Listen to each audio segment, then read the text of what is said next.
As consequências do AVC, como ele é uma doença muito heterogênea, na verdade, vão depender de alguns fatores. Por exemplo, o tempo que aquela pessoa levou para receber o primeiro atendimento. No AVC isquêmico, por exemplo, que seriam aí 80% dos AVCs que a gente conhece, quando ele é atendido nas primeiras horas de sintoma, então comecei a ter um sintoma agora, em até 4 horas e meia de sintoma, existe a possibilidade de um tratamento para reverter as sequelas. Então, para esse paciente específico, ele pode ficar completamente sem sequela nenhuma. E no caso, ele teria que investigar o motivo desse AVC e se prevenir.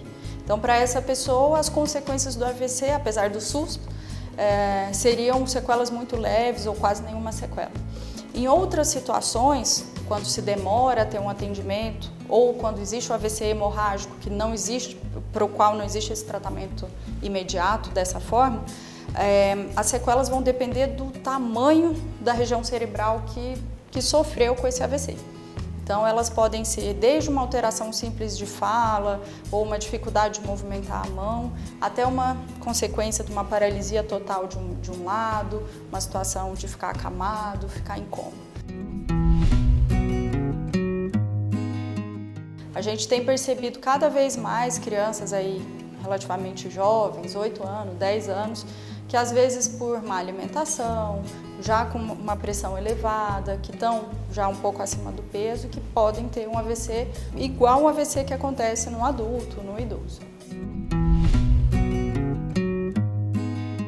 As principais formas de evitar são alimentação, estilo de vida, exercício físico regular, quando a pessoa já tem alguma doença conhecida, tentar deixar essa doença sob controle, evitar o cigarro, evitar o consumo de álcool, tudo que a gente tem muita dificuldade de fazer, né?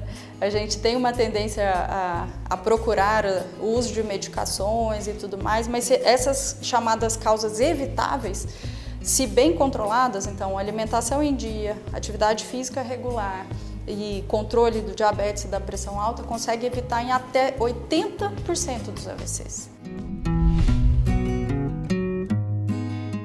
Num contexto de urgência, acabou de acontecer o AVC, a gente tem os tratamentos para minimizar ou diminuir as sequelas, que são esses tratamentos para reverter os sintomas do AVC. Um deles é o trombolítico, que a gente fala, no caso do AVC isquêmico, que é uma medicação que a gente aplica em até 4 horas e meia na veia da pessoa, para que o coágulo que se formar no cérebro ele possa ser dissolvido e essa pessoa ter uma reversão dos sintomas do AVC. Ou, no caso, por exemplo, de um aneurisma que rompeu ou um outro tipo de AVC hemorrágico, existe a cirurgia ou para retirar esse coágulo ou para tratar esse aneurisma. O AVC já aconteceu, deixou menos ou mais sequelas e a gente vai tentar prevenir que isso aconteça novamente.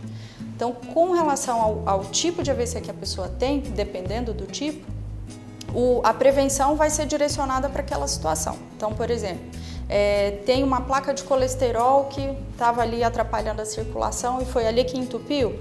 Então, tem uma possibilidade da gente trabalhar ali para diminuir essa plaquinha, ou com remédios, ou uma cirurgia. Então, para esse paciente, o tratamento vai ser assim.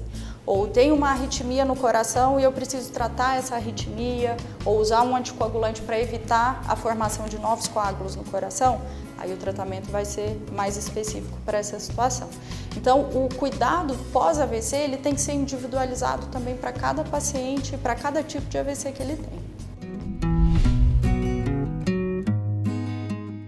Então, existe um site que chama Rede Brasil AVC, que é um site que tem várias informações para os pacientes, para médicos, inclusive com um mapa no Brasil inteiro das emergências que fazem o atendimento de AVC. E existe um aplicativo também que está conectado com o SAMU, que tenta informar para o paciente ou para quem necessitar desse atendimento. Na correria a gente nunca pensa direito, né? Então, se tiver a chance de olhar no site, tem bastante informação também.